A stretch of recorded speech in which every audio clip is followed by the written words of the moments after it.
Welcome to Scouting for Growth. Today, I'm meeting with Iain Wilcox, CEO of GWT Insight, a tech company focused on making cost-effective commercial building data available to their owners, operators, and advisors. Iain is an entrepreneur, leader, and visionary who successfully started new business operations from scratch, balancing strategic planning and practical implementation. Over a period of 30 years, Iain worked with companies including AT&T and Cognizant. And 5 years ago, Iain launched GWT Insight with his co-founders. During the course of our conversation, Iain and I discussed 4 topics. Who is GWT Insight from a company, brand, and team perspectives?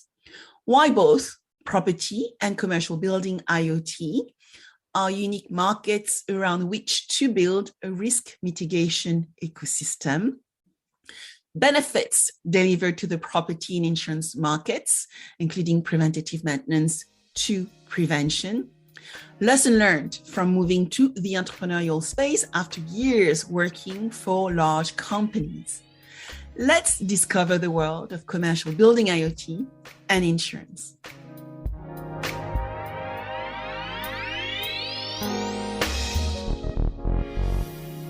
Hi, Iain. Hello, Sabine. How are you? I'm very well. Thank you very much for joining me on Scouting for Growth. Very pleased to be here. Thank you for the invite. You're welcome. And we always start the podcast with asking you who you are and what got you into our wonderful world of insurance, because you started in telecoms and tech services.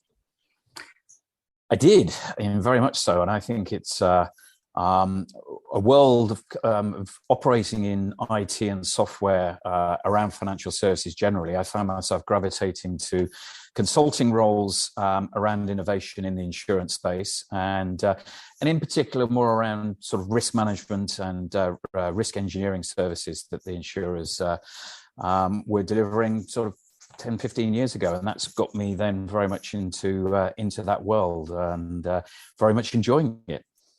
Superb. So you have been working with large companies, so you really understand established businesses. But then at some point, you made a shift. You became an entrepreneur. So tell us about Iain's journey from corporate to entrepreneurship.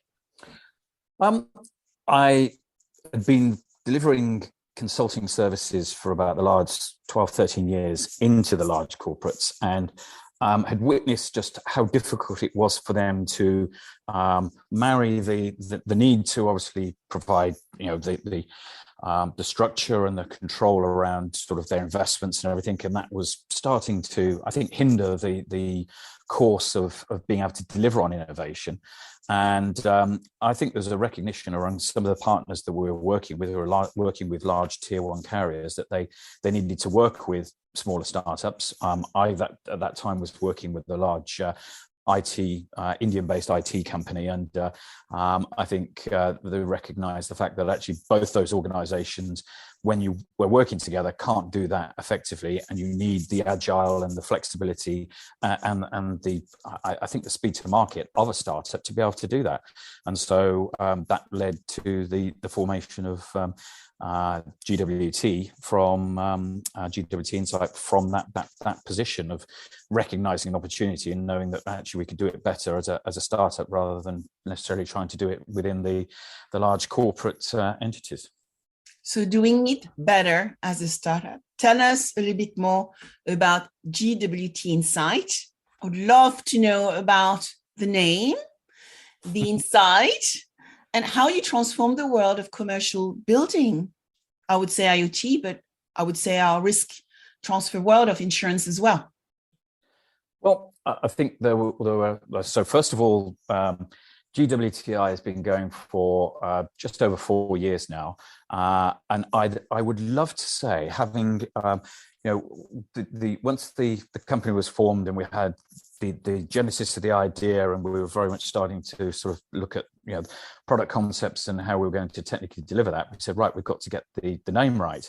And we actually went to a brand consultant. And my chairman is a very he comes from a marketing background, so we said we've got to do this properly, because it's about the brand presence, because you can create far more impact, not just in the technology and the services you're delivering, but by actually getting the branding and the positioning right.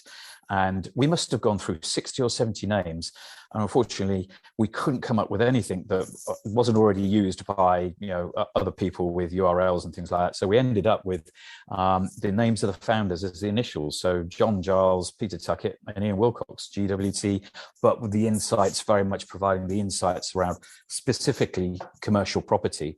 And I think we've very much now focused on its GWTI or GWT Insights, and very much making sure that we've kept that positioning as a technology and now a data service provider into commercial lines and commercial property. I think one of the other drivers, though, that was quite interesting and why we felt that we needed to go down this route was that, albeit in commercial lines, property is one part of, and commercial property is one part of the risk exposure, we felt we needed to actually provide a level of focus and bringing together an ecosystem that could help deliver on the need to have proactive and better risk information on which commercial property underwriters and their risk management colleagues are working on.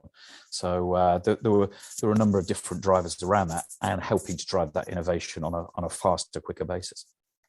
So on one side, you have the commercial property and commercial property owners. And then the other side, you have the insurer risk managers, which would actually potentially include, I think, the reinsurer, the insurers, the brokers. Can you tell us how the solution works, how the bits work? Because I assume you put stuff, right, on those big properties. Very much so. And actually, I think it's understood now by a greater range of people. But originally, buildings, when they're built, they have a number of inbuilt sensors already there. So everybody talks about IoT, about, you're putting new sensors in. But we actually recognized there were certainly thousands, if not tens of thousands. Our first building had 26,000 sensors that were already being monitored by the building management system. And they're covering things like, set point temperatures, the actual temperature, return air temperatures, all the building, all the boilers in a large commercial building. And this is across, even your very standard office will have 5,000 to 10,000 data points. And so we recognized that there was an opportunity to go and pick up that data by listening to the existing in-house building management system, some of which have been around for sort of 20, 25 years, yet still have the ability to share that information if you've got the right technology to do that. And that's what we then set out to develop a device called the GWTI Observer, which listens to the building management system non-invasively, just listens to it in background, and then brings that real time into a dashboard where you can then create a better understanding of risk. And we'll talk in more detail about how it works, but basically a dashboard that's aligned to the risk profiles that insurers are looking to look at. You asked about commercial property owners, and actually I think when we were formed sort of back end of 2017, 2018, it was in the very early days of people understanding that they could save money around how they use and consume energy, and all of your energy, water, electricity, gas, all of the various elements. And I think now, obviously, with rising utility prices and the fact that we've seen doubling, if not tripling, of energy price and cost, that actually people are now also very focused around energy optimization. And we see ourselves being able to also not only deliver on the governance part of an ESG model with the risk management solutions that we're developing with our partners, the insurers and their brokers, but now also being able to also deliver on commercial property owners' desire to actually deliver a better understanding of how their buildings are performing and reducing their operating costs on a month-by-month, quarter-by-quarter, year-by-year basis. So you have a little bit of a marketplace, right?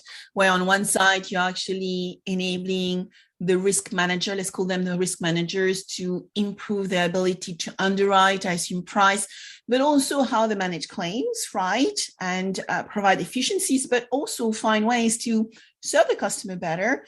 I wonder whether we can do that real time. But on the other side, you also have the risk manager, I assume, from the corporate viewpoint, where you can actually help them better manage their properties, reduce cost, but also manage risk. So we see a little bit of a preventative offer here coming to play.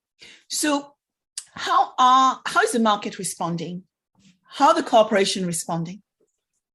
Good question. I think if you look at the insurers, first of all, the risk managers really, they want real-time data because, as you say, it's about loss prevention. And actually, in a number of instances, we in our pilots and now our rollout programs we're doing with our customers, we've identified loss events. Even in one insurer who had a problem with their air handling unit on their air conditioning system in a comms room, actually were able to spot there was a problem before it caused a leak. And they admitted if they hadn't have had that information, they would have had a loss event in a comms room in one of their offices, which was providing, business interruption. It would have been a business interruption claim because it would have brought down part of their IT and comms. So I think the risk management within certainly the insurer recognise there is an opportunity and they want that data and they can start to use on that. I think the underwriting community, we've still got a little bit of education to move through. They have still very much a traditional view. Not every insurer, I would hasten to add, but a lot of them are sort of saying, well, we need to see at least 12 months worth of data before we can judge whether we can actually improve the risk profile of a particular portfolio or individual building. And especially when you're looking at complex commercial lines and specialty, that can be more difficult. And also they don't have that building expertise. An underwriter may not understand at that sort of level. They're used to the COPE, the construction, occupancy, purpose and environment, but the more specific ones about actually real time, how is a building performing, and can we actually, because they're doing their fire alarm tests on a more regular basis, or they're doing them properly, or they're doing a lot of preventative maintenance around their in-house boilers and HVAC equipment, M&E equipment. I think that there's still a journey that we're on and a period of education. It will get there. Actually, nobody's saying, no, we won't accept this data. It's a case of we've got to change processes, we've got to change the basis on which people underwrite. And there are certainly some carriers and their broker partners, their channel partners who are starting to embrace that. With regards to the owners, I think it's the classic sort of third split. You've got the third that are leading edge and will go, yeah, we're going to embrace this. We risk manage all our properties and as part of an integrated risk management approach. So they see their property as one part in a supply chain or their service delivery, or if it's in retail in terms of delivering the customer experience. And I think they very much embrace it, and they will be and have been engaging and putting projects together and rolling out across their portfolios. You've got your third who sit in the middle going, this is really interesting. We're going to do something, but give us a year, give us 18 months. And then you've got your third who don't risk manage really that proactively. And so that they will be last. And I think, there was initially, I'd say 2 or 3 years ago, before the pandemic, there was a reluctance of saying, oh, this is just going to be a ways and means of increasing premiums. But actually for both the insurers, the brokers, it's increasing margins. We've seen this. Actually, we can reduce the loss events. And even if a loss does occur, we've got earlier ethanol, so we're able to actually reduce the size of the claims. And we've spotted claims that are being $250,000 upwards that we've been able to spot the loss event before it happens. So this is significant. And the business interruption element for the owners, because they can continue to use their property as part of whatever the product or the service they're providing, actually that is significant. So I think it brings a different approach, a more collaborative and partnership orientated approach that both the insurers and their distribution partners and the owners ultimately can see the benefits to engage and do that. And I think it will change the way in which insurance is sold, because it as you know, when you've got the data, you can make better informed decisions about how you're managing your property, managing your risks, and how that impacts the rest of your business. Because I think property could account for 20 to 30% of the overall premium on a portfolio, when you've got business interruption and public liability and all those kind of things, and if employee liability as well. So you've got an area of the insurance paradigm and the value chain that actually impacts sort of quite a wide area. Yeah, absolutely. I mean, when you look at the physical risk, you already mentioned that you can use existing sensors. So we mentioned 26,000 sensors already available, and then you can add new sensors when there are gaps. And that is putting data, right? New data sets, which often we say in insurance, we are using old data set, historical data. So now we are starting using real-time, relevant data as we look at property and risk management approaches. Can you share with us, example or, organization you have worked with, but also, what type of benefits, they are getting when they start using GWT Insight? Yeah, well, our foundation clients were AXA XL, and when we first started working with them, actually it was just before AXA acquired XL Catlin. So we started working with the digital innovation team, Helen Stanway and her team back then. AXA XL now are one of our well-established and confirmed carrier partners. We're also with Zurich Insurance Company, working with Mark Bird and his innovation team, off the back of actually, I think, the first Zurich World Championships that they ran, Innovation World Championships that they ran back in 2019, 2020. So very exciting for us. It was a big challenge for us to work with them. But actually, I think with both of those organizations, coming back to my earlier comment about working with a large corporate like those two, they actually embraced and were really flexible about and understood what it was like to be a startup trying to work with an organization as big as those two, and helped us. And we work with them to not only deliver a solution that from a data service perspective helps to differentiate what they're doing, because they started off with very much adding it as a service enablement, or a service enablement, an additional service they are offering as part of either the insurance premium bundled or as a standalone service that they would offer into their clients. And we've got use cases now across a whole variety of different examples and verticals. We're picking up data from real time from manufacturing units, yes, your standard offices, but hotels, schools, hospitals, central government departments. We're doing a lot of work with both the MOD, but also with local authorities. And certainly with Zurich, they've done very well in positioning it with local authorities. And some of the use cases and some of the benefits we're looking at, yes, there's picking up fire control data, so when the alarm, and if there is a problem with the alarm, actually it helps them to actually proactively go to their clients and say, have a look at this. This could actually be something that could cause a problem. Please, can you try and have a look at this on a real-time proactive basis, which I think is part of the kind of service that they want to offer to their clients. But we even in some of the pilots and subsequent rollouts that we've done with our insurance partners, we've seen loss events which we've been able to identify and stop from happening. We're big with AXA XL, this is in the public domain. They had a client with Industrial Baker, and they had a problem with their M&E equipment where there was a leak developing, and we were able to actually see that happening with the sensor data we're picking up. I think one of the other things that we've been able to help identify is the gaps in the data.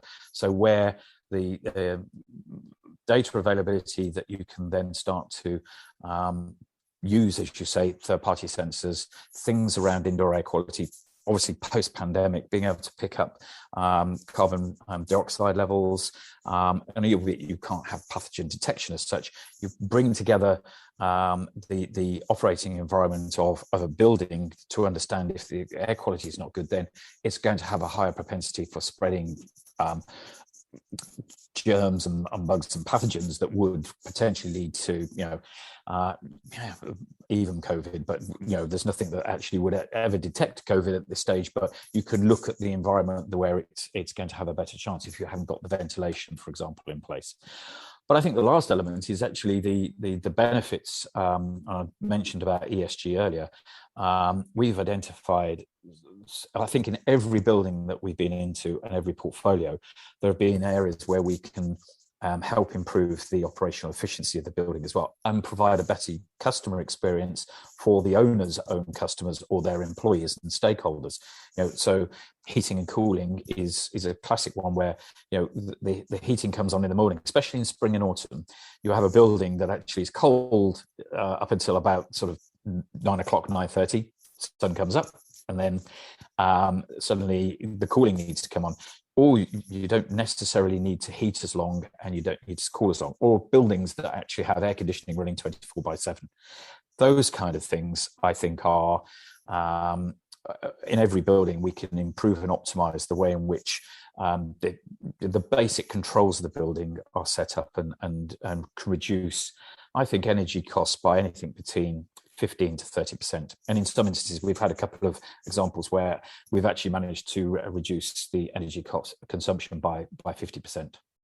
These are impressive numbers. So loss, identification or prevention in some ways is part of what GWT Insight is able to provide, as well as looking at ESG and identifying risk that, let's call it sustainability risk, right?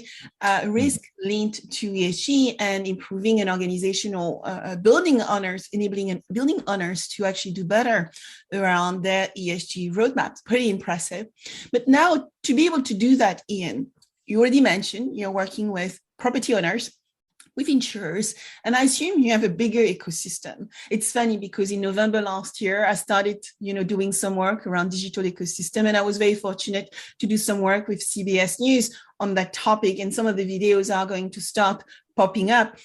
But to be able to grow today, we need to build business ecosystems with partners. So tell us how you're building yours and how you're bringing others into the GWT Insight family to achieve your end outcome. Oh, great. Again, great question. I think we couldn't do this. We sit, I think one of the things we identified right from the start was that as part of the risk management landscape, we are one part of it. Commercial property is one part of it. There are other types of risks within that. There are other types of infrastructure which we don't collect the data on, and there are a number of different factors. So a couple of examples we've got. We're working, the external weather factors are a huge part. So we're working with people like Provisico, Jonathan and Avi and the team there, who obviously the spin out from Loughborough University, and that's actually in partnership with the work we're doing with Zurich, where their real-time flood alert data coming in at a dashboard level. So we're collecting all the individual property data and how that spins up into a portfolio view. And they've obviously got their flood alerts. And if you've got the portfolio view, literally it's as simple as on a map where you've got the individual buildings all identified. And obviously they've got their overlay of where the flood alert, especially when obviously there's high rainfall in a particular area. And that can be then aligned with their obviously their flood alerting system. And then we can then provide the data around what's happening individually at the building and any impacts, where obviously there's humidity and moisture alerts in buildings and things like that, and third-party supplementary sensors to look at water levels in and around the building. So that's very much one good example of an ecosystem. I think the other areas is around things in the risk management portfolio. So you've got a couple of providers in that area, Intelligent AI and Risk Solved, who are providing the engineering reports and the wider wrapper of information, both historic and then proactive around, how was the building originally designed? What are the original design photographs? Obviously, there's designs and the diagrams, and we can overlay onto that, obviously, what's happening with the building. How was it originally designed to operate? And how is that now performing? Because that also can sort of say, was it designed in the right way? Should there be modifications to improve the way in which? And that ties very much into, yes, the ESG part, both from the environmental and sustainability piece, but also the governance of how the building should be managed. So those are a couple of examples. There will be other ones coming along. We're looking at indoor air quality, where supplementary fitting of very sophisticated air quality sensors that are detecting pathogens, even in food prep, with surface detection. There's people like Are They Air who are doing that work. There's a couple of North American organizations that we're starting to look at who are doing the pathogen detection around that. And that's a very specialist area, and they will be providing, I think, real-time data on those kind of areas that will all come then into a centralized dashboard. Now, whether we provide that dashboard or whether actually we're providing an API of our real-time data into somebody else's dashboard, we're very flexible as to how we approach that. And we see also that there are some very good analytics tools, especially around the sort of the scenario kind of planning, especially around how buildings will operate in the future if they change certain the building setup or the way in which the business is operating and the processes within that. And so that may be also another area where we're feeding our real-time data into other people's third-party analytics packages. We are here to capture the data. And I think one part that's very interesting as well is making sure that data is standardized. So then when it is fed into other systems, you're comparing exactly the same. You may have different building management systems in a variety of different properties. A portfolio could be 50, 100, 500 buildings. And you need to be able to compare, even though it's coming from different systems, that data is for an air handling unit with the set point, with the room temperature, with the return air temperature, is all exactly the same. Or the boiler is operating this particular way. The most complex area is metering, for example, and being able to pick up that sub-meter data and being aligning it to the overall building infrastructure. So I'd say the ecosystem for us is critical, and we are very much a cog within that wider commercial lines proposition.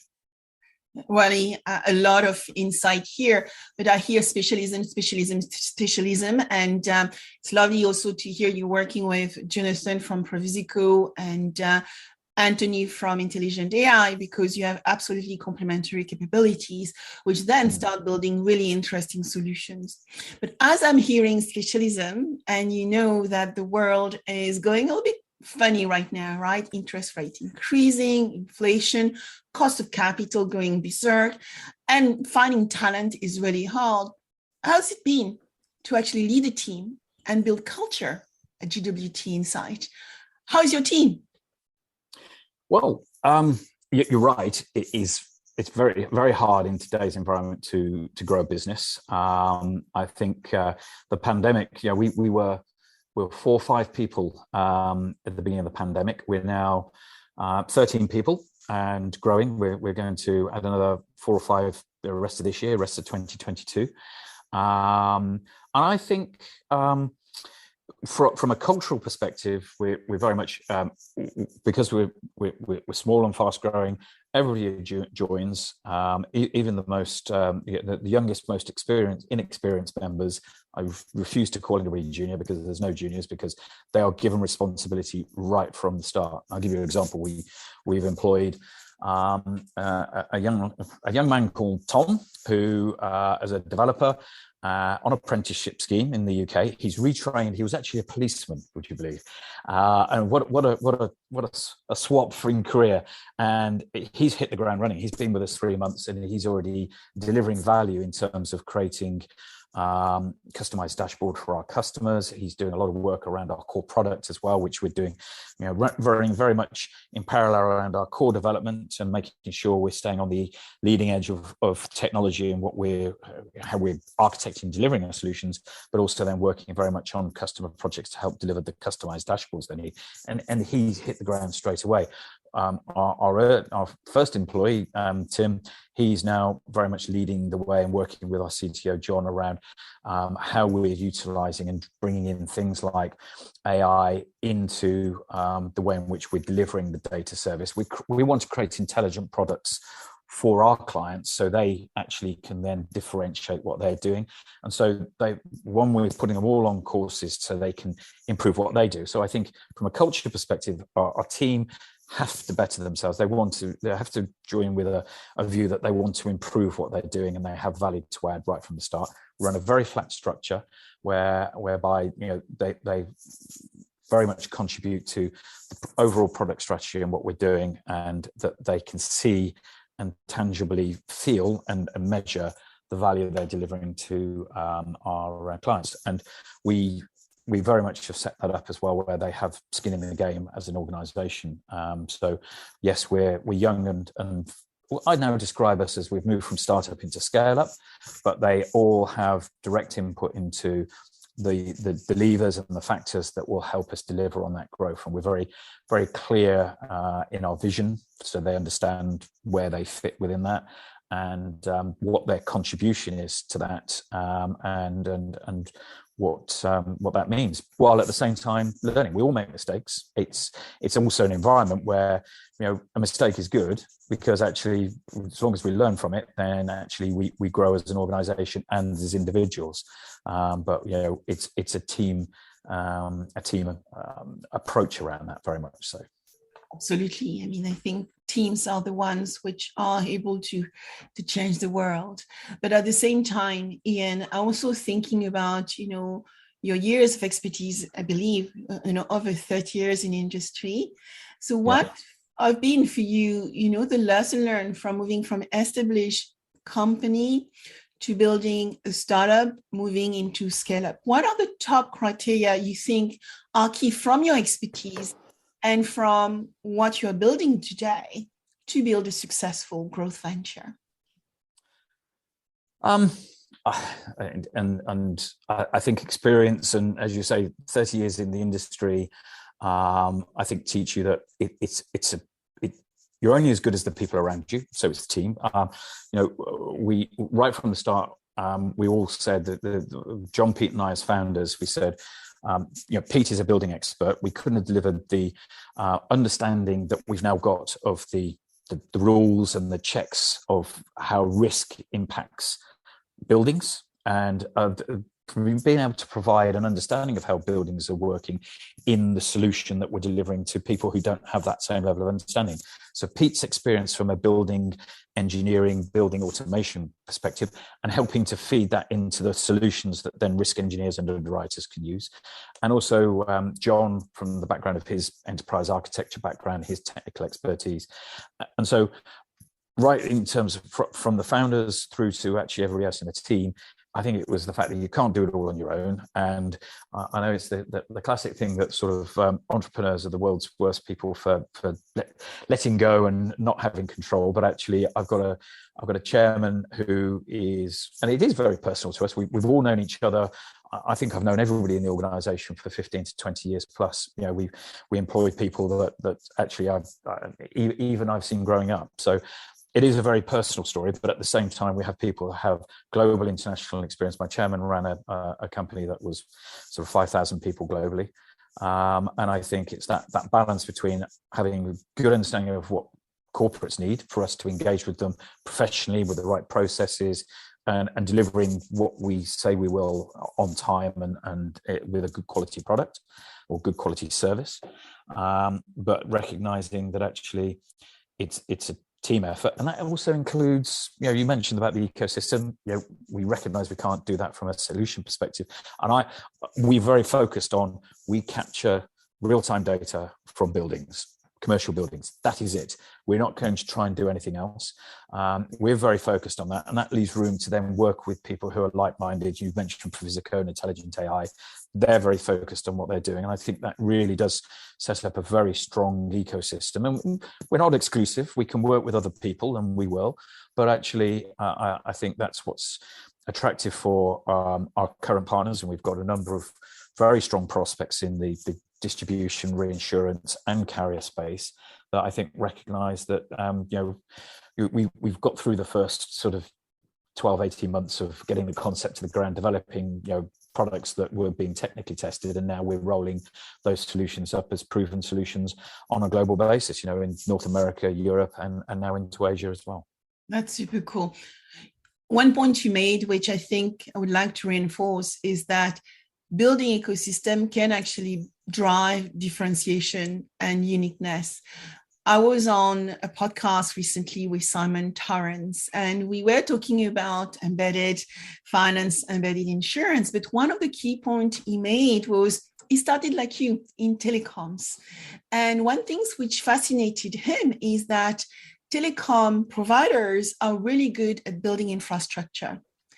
And they were providing that infrastructure to big tech. Now, think about Facebook, LinkedIn. Mm-hmm. And when at some point, he made that realization that at the end of the day, by being an orchestrator and becoming, if you don't mind me saying, this puppeteer between the customer and different parties, you can actually build very unique ecosystems and make more profit and economic returns for your shareholders than anybody else. So there's why things to think about when we think about ecosystems. Very much so. I would agree. And I think actually learning from my telecoms experience, actually, albeit was 20 plus years ago, is actually you don't have to go necessarily with the traditional CapEx model as well. Our whole business model is based around subscription. So you buy a data service, which then is integrated with a wider set of services, that ecosystem. And so it enables you to provide a return on investment far earlier in a project process than would otherwise be the case, with a proven technology that then can be incrementally rolled out across that portfolio. Doing regions at a time or doing propositions step by step means that one, you can fail quickly if it is, or position the service quickly and easily to then test it in the market and say, yeah, that works, that doesn't work, we'll focus on this. So that whole, my telecoms experience, if that was one area, would be definitely the subscription model, definitely leveraging the strong capabilities of other players and being able to also use that to I think the service proposition, I think, also then helps differentiate insurers. Insurers are under pressure from lots of entrants from other markets. You talk about sort of Google, infrastructure providers such as Google or AWS or any of those sort of players. Even in the BMS industry, there's the building controls industry. There are people looking at different areas, and I think it enables the insurance companies to actually say, actually, we can also innovate and come up with different kinds of services that are not necessarily tied to insurance product. And I think that's one, they're more profitable. If you think the average premium markup, percentage markup for commercial property, even if it's a 5 to 10 million premium, the margins are still very, very tight. I know the margins that they can deliver out of services are up to 20 to 50% higher than they would on the actual insurance product. So I think it will see a change and a shift in terms of their the markets that they go for and how they position those propositions into their markets and with those clients. Technology, data, digitization is enabling us to do a lot of things. And actually, Iain, I want to ask you my futuristic questions. So what are your top bets and where do you see us going as we move forward in our industry? I can only comment from a commercial lines and property perspective. Obviously, in motor, you're seeing pay as you go and things like that. Do I see buildings going in the same way? Possibly.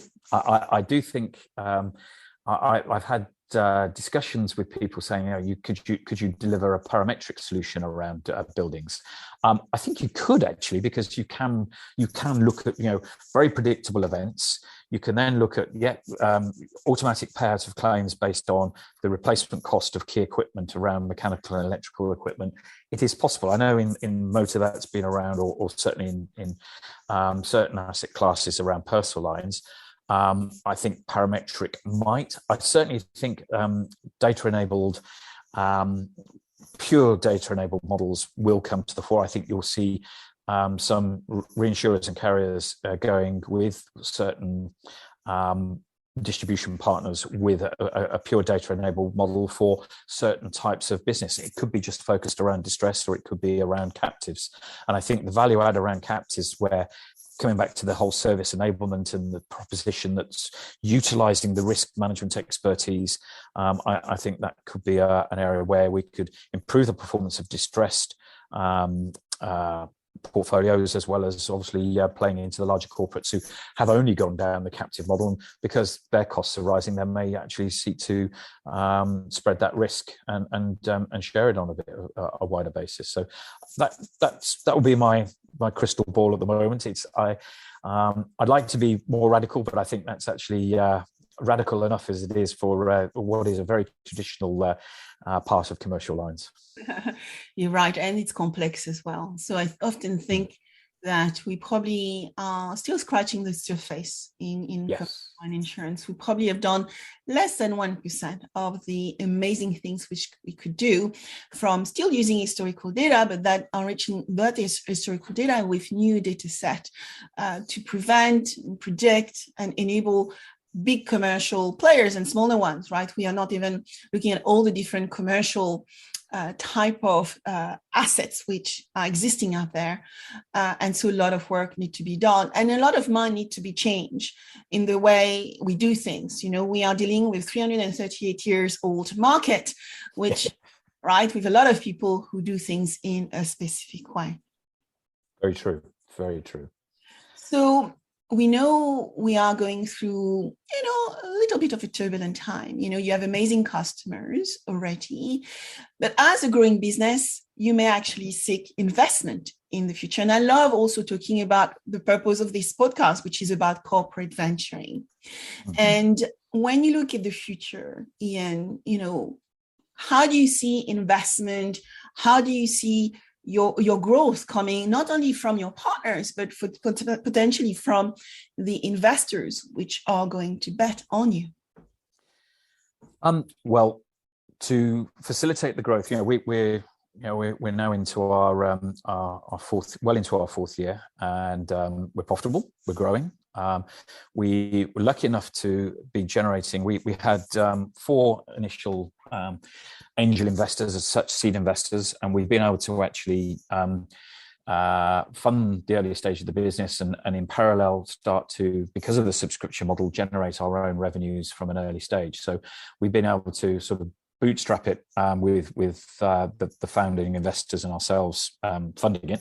But now we're reaching an inflection point where we need to really kickstart the growth. So geographic expansion into supporting basically our North American partners and our North American infrastructure. We've got Kurt Kramer, who's leading our North American venture.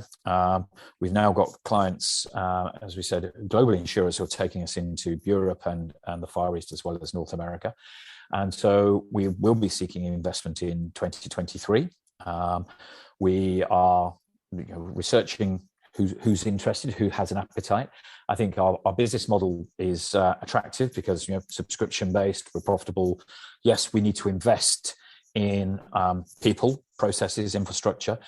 We need to also, we've got both the hardware and the software components to the solution. So we need to sort of insure ourselves from any supply chain issues. So, we're pretty good at the moment. We've got 12 months worth of hardware supply, but we need to actually extend that. So that's where the investment will come in to help give us the cushion and the security to be able to buy sufficient stocks in advance. We've got certain components that are on 6+ month lead times.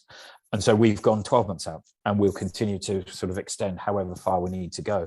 But that investor could come from the industry, or could come from outside. It's somebody basically who buys into the culture that we've already talked about, but also buys into the fact that insurance will change. We are going to be a catalyst for that change, along with our other ecosystem partners. And I think we've got a very exciting sort of 3 to 5 years ahead of us, and that's how long we see the journey, but actually how excited we are about being able to help drive change in the industry and deliver on that. And so we'll be seeking partners who can help us on that journey, who may bring their own network of opportunity, or it could be that actually it's somebody who just sees an opportunity to get into a new market. But so I'm going into it, Philip and I are going to it eyes wide open, ready to embrace what the next 12, 18 months will hold from a funding perspective. Yeah, and you need to give yourself some time. I often say to young ventures, think about your funding. It will probably take 12 months. Now, with the current market, high cost of capital, VCs are going to be a little bit more demanding. And so you're lucky because you are still early stage. So they want, well-baked, not too high valuation. So remember that. But actually, I've seen a lot of corporate VCs doing very well because they are prepared to wait longer. And maybe a top tip, look at insurance for sure as an investment platform, but commercial property, real estate investors will likely be as well a great place for you as well to consider. I think you're right, because they see the opportunity of being able to make better decisions with data than they currently have at the moment. And they're in a market, and if you look at the traditional asset manager or facilities manager, they've had their margins eroded over the last few years, and this is data enables them to actually start to provide a better service, so they can improve the margin performance of the services they're providing into their clients as well. So I would very much agree. Yeah. So what are the last few words you would like to tell our audience and listeners, Iain? Oh, wow. That's a killer question at the end. That is, Sabine. I would say we are still at the very early stages of how data can be used, how you can create intelligent products from the data that we're capturing around buildings that feeds into the wider ecosystem. And I know Anthony and Jonathan would say exactly the same from the perspectives of their solutions, but I think it's an exciting journey. We're literally at the first part of where the journey could take us in terms of the possibilities to add value, not just insurance, but into the wider world of, everybody uses ESG, but, let insurance never underestimate the governance part, the risk management that they can deliver around the governance part of the G in ESG is absolutely fundamental.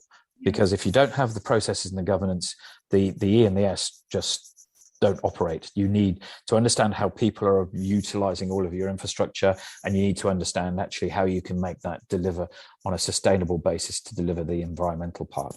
And I think that would be my parting shot. The data will drive the value. Beautiful words.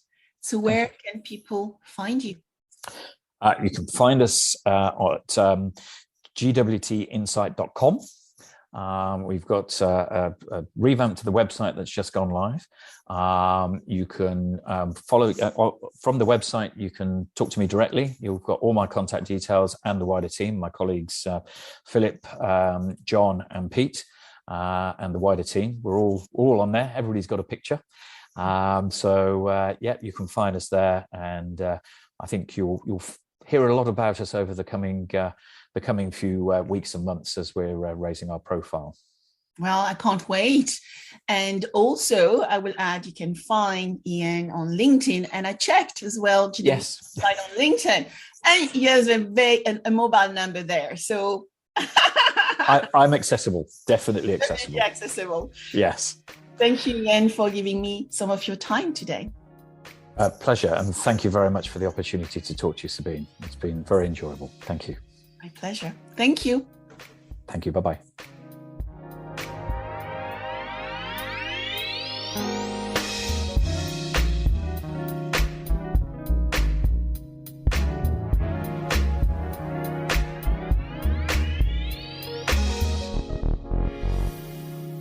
If you like this podcast, subscribe now, share with your friends, and if you enjoyed it, please give it a 5-star review. Also, if you want to cover any specific subject with me, contact me on Instagram under Sabine VdL Officials or LinkedIn under Sabine VdL. Thank you.